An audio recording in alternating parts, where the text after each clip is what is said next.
అందరికీ నమస్కారం. ఆంధ్రప్రదేశ్ రాష్ట్ర రాజకీయాల్లో కూటమి ప్రభుత్వం ఏర్పడి 1 year అయిపోయింది.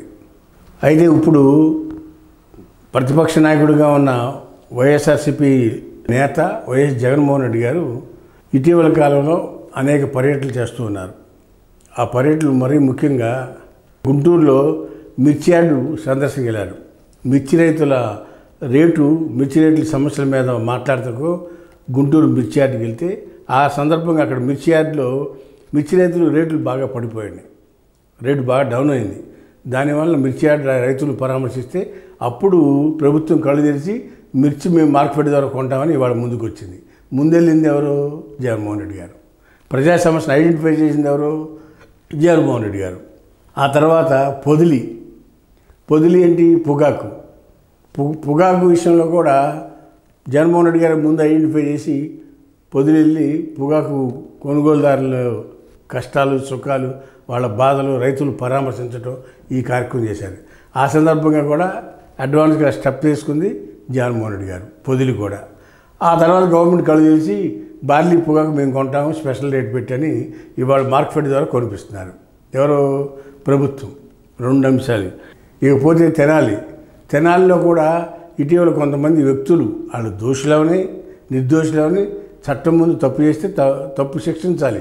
అంతేగాని బజారు నడి రోడ్డు మీద పెట్టి కాళ్ళని మీద ఎరక్కొడతా ఉంటే పోలీసుల్ని వాళ్ళని పరామర్శించడం తప్పని కూటమి పెద్దలు అంటూ ఉన్నారు. నిజమే. తప్ప ఒప్ప అనేది పక్కన పెడితే ఒక మనిషిగా వాళ్ళకు కూడా అన్ని సివిల్ రైట్స్ ఉంటాయి కదా. వాళ్ళు ఆ విధంగా పబ్లిక్ నడి రోడ్డు మీద కొట్టి ప్రజలు భయభ్రాంతులు చేయాలని పోలీస్ శాఖ వారి యొక్క ఉద్దేశం. అది తప్పు అని చెప్పి జగన్మోహన్ రెడ్డి గారు అందులో కొంతమందిని పరామర్శించడం జరిగింది. దాని తప్పు అని కూటమి పెద్దలంతా కూడా విమర్శిస్తున్నారు. దొంగ అయినా దొరైనా మనిషికి సమాజంలో బతికే హక్కు ఉందా లేదా? ఉంది. కానీ ఇవాళ తప్పు చేసినా రేపు మారకూడదనే ఉంది. ఆవేశంలో ఎమోషనల్గా తప్పులు చేస్తూ ఉంటారు. తప్పు చేసినా సరే పలకరించి నైతిక ధైర్యం అందించడం అనేది ఒక లీడర్గా గొప్ప గుణం అని చెప్పాలి. ఇకపోతే అనంతపూర్ దగ్గర తోపుదుర్తి ప్రకాష్ రెడ్డి కాన్స్టిట్యూన్సీలో ఒక రైతు చనిపోతే ఆ రైతును పరామర్శించడానికి కూడా జగన్మోహన్ రెడ్డి వెళ్ళినప్పుడు కూడా పెద్ద సంఖ్యలో ఈ అన్ని ప్రదేశాలకి జగన్మోహన్ రెడ్డి వెళ్ళినప్పుడు పెద్ద సంఖ్యలో జనం వస్తున్నారు.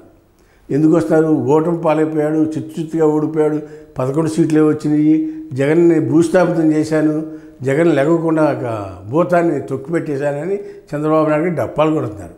కొట్టచ్చు, తప్పులేదు. 11 సీట్లే వచ్చినాయి, అది తప్పులేదు. ఇవన్నీ వాస్తవాలు. అయితే ఇక్కడ అసలైన వాస్తవం అర్థం కావట్లేదు. Is a mass crowd puller. ఎవరు? జగన్మోహన్ రెడ్డి గారు. జగన్మోహన్ రెడ్డి గారు ఏ ఊరు వెళ్ళినా ఏ ప్రాంతానికి వెళ్ళినా విపరీతంగా 10 నుంచి 20,000 మంది జనం ఎగబడి వస్తూ ఉన్నారు. ఏమైనా రమ్మని చెప్తున్నారా? జనాలు తరలిస్తున్నారా అంటే ఎలక్షన్లు ఏమైనా ఉన్నాయా? అది లేదు. కానీ జగన్మోహన్ రెడ్డి గారు చేసిన మేళ్ళు, మంచితనం, వాళ్ళు ఇచ్చిన సంక్షేమ పథకాలు అవన్నీ మర్చిపోలేక ఆ వర్గాల యొక్క ప్రజలు మా లీడర్ జగన్మోహన్ రెడ్డి గారని పరుగులు తీస్తూ ఉన్నారు. కిలోమీటర్లు జగన్ కాన్వాయ్ పరుగులు తీస్తున్నారు. మోటార్ సైకిల్ మీద పరుగు తీయటం, ఈ రకంగా అనేక రకాల ప్రజలు వస్తూ ఉన్నారు. అయితే ఇలా ప్రతి నియోజకవర్గం ప్రతి ప్రాంతానికి ఎక్కడికి వెళ్ళినా సరే జగన్ ఎమ్మటే జనం ఉన్నారనేది ఇది నిజం. జగన్ ఎమ్మటే జనం ఉన్నారనేది నిజం. ఇది యథార్థం. ఎందుకంటే ఈ 4 పర్యటనలు, ఒకటి అనంతపురం జిల్లా తోపుదుర్తి ప్రకాష్ రెడ్డి కాన్స్టిట్యూన్సీలో పర్యటన కానీ, తర్వాత తెనాలి కానీ, తర్వాత పొదిలి కానీ, తర్వాత గుంటూరు కానీ, ఈ ప్రాంతాలన్నింటిలో కూడా ప్రజలు విపరీతంగా తండోపతండులుగా వాలంటరీగా వచ్చి పడతారు. ఎందుకు? జగన్ మీద అభిమానం, జగన్ ఇచ్చిన పథకాలు పొందిన సంక్షేమం పొందిన ఆనందం, ఇవన్నీ కూడా ప్రజల్లో జగన్ ఎమ్మట వస్తూ ఉన్నారు. అయితే ఇక్కడే ఒక పాయింట్ ఉంది. మొన్న ఎలక్షన్లో ఓడిపోయారు కదా, ఈ జనం అంతా ఎందుకు వస్తున్నారు అనేది కూటమి పెద్దలకి అంతుపడతల. అయితే ఇక్కడ జగన్కి 40% ఓట్ బ్యాంక్ ఉంది. అదేవిధంగా టీడీపీకి కూడా 40% ఓట్ బ్యాంక్ ఉంది. కూటమికి కూడా 6-7% ఉంది. అది ఎంత 50% ఓట్ బ్యాంక్తో కూటమికి అధికారం వచ్చింది. ఇక గెలుపుకి ఓటుకి మధ్యలో ఉన్నది 5 to 6% మాత్రమే. ఈ 6% ప్రజలు మారితే అధికారం మారిపోతుంది. అయితే ఎలక్షన్లు ఇంకా 4 ఏళ్ళు ఉన్నాయి కానీ మీరు అనొచ్చు, నిజమే, 4 సంవత్సరాలు ఎలక్షన్స్ ఉన్నాయి. ఈ క్రౌడ్ పుల్లర్గా ఉన్న జగన్మోహన్ రెడ్డి ఏ ఊరు వచ్చినా ఏ ప్రాంతం వచ్చినా ఈ జనాన్ని ఈ విధంగా వస్తున్నారంటే జనం చూడడం జగన్ కాదుగా, ఆల్రెడీ చాలాసార్లు చూశారు. అయితే అభిమానం ఉంది కాబట్టి ఆ అభిమానంతో జగన్ వెంబట పరుగులు తీస్తూ వస్తున్నారు కేడరు, అభిమానులు, వీళ్ళ కార్యకర్తలు అందరూ కూడా. కాబట్టి రాబోయే రోజుల్లో జగన్మోహన్ రెడ్డి 29లో మళ్ళా తిరిగి ఆంధ్రప్రదేశ్ ముఖ్యమంత్రి అవుతాడు అనే దానికి ఎటువంటి డౌట్ లేదు. దానికి కారణం ప్రజల్లో ఉన్న స్పందన. నిన్నగాక మొన్న పొద్దునెళ్తే ఎంత జనం వచ్చారు. నిన్నగాక మొన్న సత్తెనపల్లి నియోజకవర్గంలో ఒక కార్యకర్త చనిపోతే అతను పరామర్శించడానికి వెళ్తే విపరీతమైన జనం. పోలీసులు ఆంక్షలు పెట్టారు, 15-16 చెక్ పోస్టులు పెట్టారు.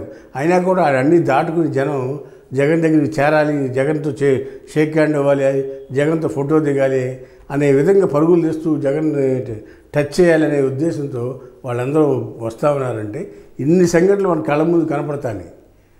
ఓడిపోతే మరి ఇంతమంది జనం రాకూడదుగా. ఎందుకు వస్తున్నారు?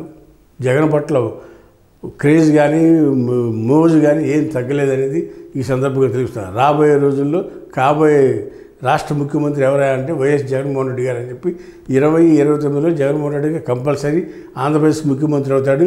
చంద్రబాబు నాయుడు ఎన్ని డప్పాలు కొట్టినా, ఎన్ని మాటలు మాట్లాడినా వాటి వల్ల ఏమాత్రం ఉపయోగం లేదని ఈ సందర్భంగా తెలియపరుస్తున్నా. హాయ్ ఫ్రెండ్స్, మా ఫ్యూచర్ టుడే ఛానల్ చూస్తున్నందుకు చాలా థ్యాంక్స్. మరిన్ని లేటెస్ట్ వీడియోస్ కోసం వెంటనే సబ్స్క్రైబ్ చేయండి. అలాగే ఈ బెల్ ని కూడా రింగ్ చేసేయండి. మా లేటెస్ట్ వీడియోస్ నోటిఫికేషన్స్ అన్నీ మీ మొబైల్లో వస్తాయి. మా వీడియోస్ మీకు నచ్చితే లైక్ చేయండి, షేర్ చేయండి, నచ్చకపోతే కామెంట్ చేయండి.